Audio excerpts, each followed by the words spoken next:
পীযুষ হাজৰিকা কোন ইণ্ডিয়া এলায়েন্সত কোন আছে কোন নাই এই কথাটো ক'বৰ কাৰণে পীযুষ হাজৰিকা কোন পীযুষ হাজৰিকাই জানে নেকি যে আমাৰ ইণ্ডিয়া এলায়েন্সত কি চলি আছে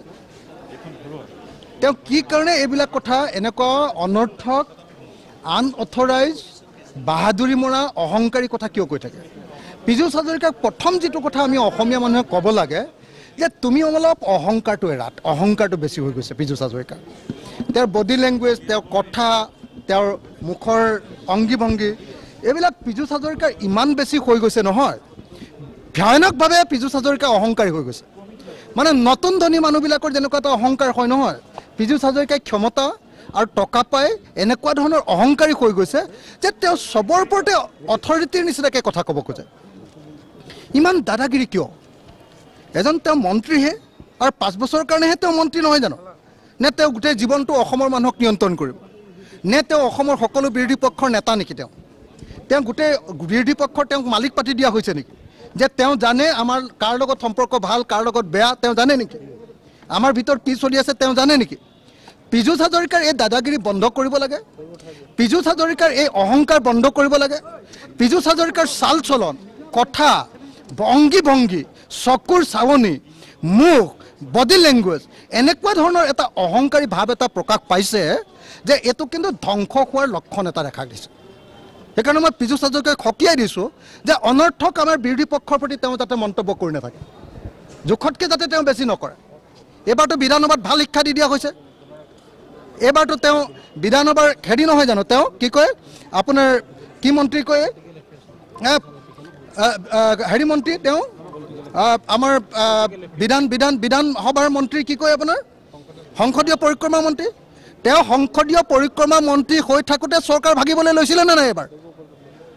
ইমান যে অহংকাৰ তেওঁ যদি বিৰোধী পক্ষক ইমানেই কণ্ট্ৰল কৰিব পাৰে তেতিয়াহ'লে এইবাৰ ভোটত হাৰিছিলে কিয় বিধানসভাত তেওঁ যে প্ৰত্যেকটো বিৰোধী পক্ষৰ ওপৰত যে একদম সৰ্বজনতাৰ নিচিনাকৈ কথা কয় তেওঁ যেন অসমখন চলাই আছে তেওঁ যেন সৰ্বজনতা তেওঁ যে বিৰোধী পক্ষটোক নিয়ন্ত্ৰণ কৰে তেওঁৰ বডি ল্যাঙ্গুৱেজ দেখিলে এনেকুৱা লাগে যেন তেওঁতকৈ ডাঙৰ মানুহ পৃথিৱীত নাই কিহৰ ইমান অহংকাৰ কেইটামান ডন হৈছে কাৰণে ইমান দাদাগিৰি নহয় জানো পীযুষ হাজৰিকাক মই সকীয়াই দিছোঁ ভৱিষ্যতে যাতে এনেকৈ বিৰোধী পক্ষৰ ওপৰত অনৰ্থক বক্তব্য প্ৰদান কৰি নাথাকে তেওঁ যোৰহাটত আমাৰ হেৰিয়ে খেলিব কি কয় আপোনাৰ আমাৰ গৌৰৱ গগৈ খেলিব যোৰহাটত খেলিব হয় একদম চাই থাকক নগাঁৱতো জিকিম যোৰহাটতো জিকিম আপোনালোকে কোনো পধ্যে বিজেপি জিকিব বুলি কৈ নাথাকিব কিন্তু নগাঁও আপোনালোকৰ ওপৰত বহুত নিৰ্ভৰ কৰে আপোনালোকে ইফালে ইফালে কৈ নাথাকিব এইবাৰ দেশৰ স্বাৰ্থত এইবাৰ আপোনালোকে আমাৰ লগত থাকিব লাগিব কিন্তু দেই এইবাৰ মুঠতে আৰে নগাঁৱৰ যিজন প্ৰাৰ্থী দিছে নগাঁৱৰ যে বিজেপিৰ প্ৰাৰ্থী যিজনক দিছে হয়নে নহয় আপোনালোকে একবাৰো কোৱা নাই সেই মানুহজনক ভোট দিবলগীয়া মানুহ নেকি চালফাক অসমৰ মানুহে এতিয়া ভোট দিব নেকি নগাঁৱৰ যিজন কেণ্ডিডেট কি নাম সুৰেশ বৰা আপোনালোকে নিজে কওকচোন সুৰেশ বৰাই কোনোবা দিন জিকি পাইছে নেকি তেওঁ অভিশাপ আছেনে নাই বাৰু ইমান বেয়া কাম কৰি আহিছে মানুহেতো তেওঁকতো একেবাৰে বেয়া পাই থৈছে ভাই তেওঁ জিকিব নোৱাৰে নহয় ইলেকশ্যনত ক'ত সুৰেশ বৰাই জিকিব পাৰে সুৰেশ বৰাক দেখুৱাবৰ কাৰণে কংগ্ৰেছটো ভাঙিবৰ কাৰণে সুৰেশ বৰাক দিছে চিটটো যদি জিকিবৰ কাৰণে দিলেহেঁতেন তেতিয়াহ'লে বিজেপিৰ মানুহে তাক দিলেহেঁতেন এতিয়া বিজেপিৰ মানুহটো হাৰিব বুলি নগাঁৱত জানে গতিকে হাৰিবৰ কাৰণে বিজেপিৰ মানুহটোক নেতি সুৰেশ বৰাক দি এইটো কি বুলি কয় হিমন্ত বিশ্ব শৰ্মা জালিয়া মুখ্যমন্ত্ৰীটো জালিয়া পলিটিচিয়ানটো পৃথিৱীত নাই হয়নে নহয় পৃথিৱীৰ 2 নম্বৰী মানুহটোৰ নাম কি বাৰু কেতিয়াবা চাগে মানে হেৰিও ভাবে আমাৰ গৃহমন্ত্ৰী কি নাম কেন্দ্ৰীয় অমিত শ্বাহেও ভাবে কেতিয়াবা আৰে এইটো মালটো মোতকেও জেং আছে হে অমিত শ্বাহে কেনেকুৱা ধৰণৰ 2 নম্বৰী মাল হয়নে নহয় অমিত শ্বাহেও মাজে মাজে চাগে ওচৰত থাকিলে ভাবে এই মালটোতো মোতকেও 2 নম্বৰী ভাই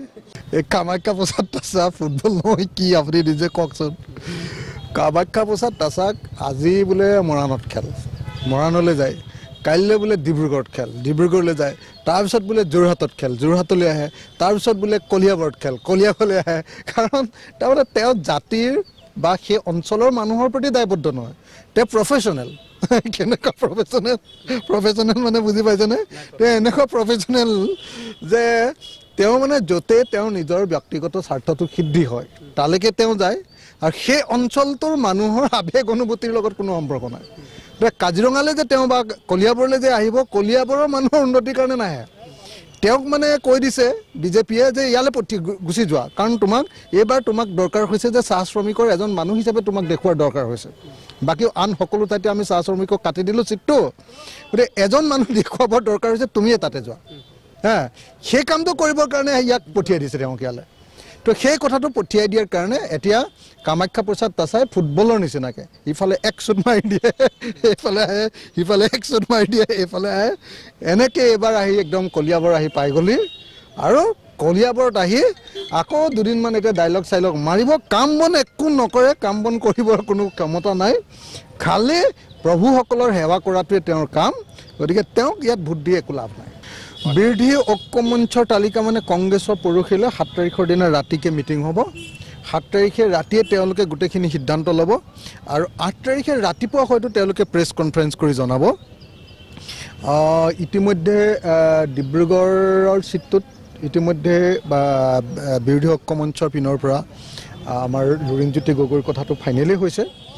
তাৰপাছত আৰু বাকী দুটা কথা, এটা হ'ল বৰপেটা চিটটোৰ কাৰণে মই কংগ্ৰেছ দলক অনুৰোধ জনাই আহিছোঁ, বাৰম্বাৰ অনুৰোধ জনাইছোঁ যে বৰপেটা চিটটো CPIMক এৰি দিয়া হওক। সেইটোৰ কাৰণে কথা বাৰ্তা চলি আছে, কি হয়গৈ মই নাজানো, সেইটো কংগ্ৰেছ দল আৰু CPIMৰ ভিতৰত আলোচনা চলি আছে এতিয়া। তাৰপিছত আম আদমি পাৰ্টি আৰু তৃণমূল কংগ্ৰেছৰ প্ৰশ্নটো থাকিলে, আম আদমি পাৰ্টিক আমি অনুৰোধ জনাই আহিছোঁ যে তেখেতসকলে এখন চিটলৈ আহক, আৰু তৃণমূল কংগ্ৰেছকো আমি অনুৰোধ জনাই আহিছোঁ যে তেখেতসকলেও এখন চিটলৈ আহক, আৰু আমি সকলোৱে বুজাবুজি কৰি এটা চিটত সকলোৱে তেওঁলোকে খেলক আৰু বাকী কংগ্ৰেছে খেলক। খেলি লৈ আমি এবাৰ 2024 নিৰ্বাচনটো যিহেতু এটা অত্যন্ত ক্ৰিটিকেল নিৰ্বাচন, চাওক এই নিৰ্বাচনত যদি বিজেপি জয়ী হয় তেতিয়াহ'লে আমাৰ এই ভাৰতবৰ্ষখন আমি আৰু নাপাওঁ। আমাৰ এই গণতান্ত্ৰিক ভাৰতবৰ্ষখনৰ পৰিৱৰ্তে এখন সাম্প্ৰদায়িক ফেচিবাদী আৰু কোনো কালে মানে গণতন্ত্ৰ নথকা এখন ভাৰতবৰ্ষ আহিব। গতিকে এইটো এটা সাংঘাতিক ধৰণৰ এটা ক্ৰিটিকেল নিৰ্বাচন। এই নিৰ্বাচনত কোনেও অহংকাৰত ভুগিব নালাগে, এই নিৰ্বাচনত কোনেও কাৰো চৰকাৰী পক্ষৰ কথা মতে কাম কৰিব নালাগে। সকলোৱে আমি মিলি যেনে তেনে সকলোৱে ঐক্যবদ্ধভাৱে নিৰ্বাচনটো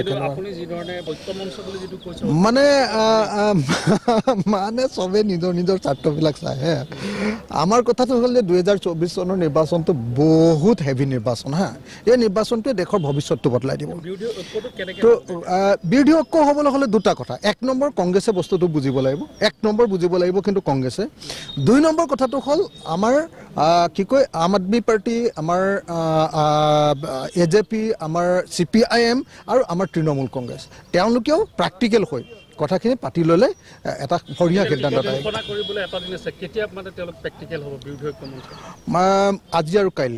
আজি আৰু কাইলৈৰ ভিতৰত তেওঁলোকৰ মাজত ডিছকাশ্যন কৰিবৰ কাৰণে মই অনুৰোধ জনাইছোঁ। মই ইতিমধ্যে আটাইকেইটা দলৰ লগত এনেকৈ কথা পাতিছোঁ যে আপোনালোকে আজি আৰু কাইলৈৰ ভিতৰত কথাখিনি পাতি শেষ কৰক।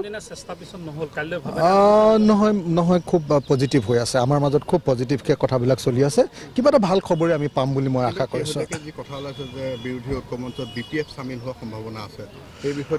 যদি BPF চামিল হয় তেতিয়াহ'লে আমি কোকৰাঝাৰ আৰু দৰঙতো বিজেপিক হৰুৱাই দিম। যদি BPF চামিল হয় সঁচাকৈ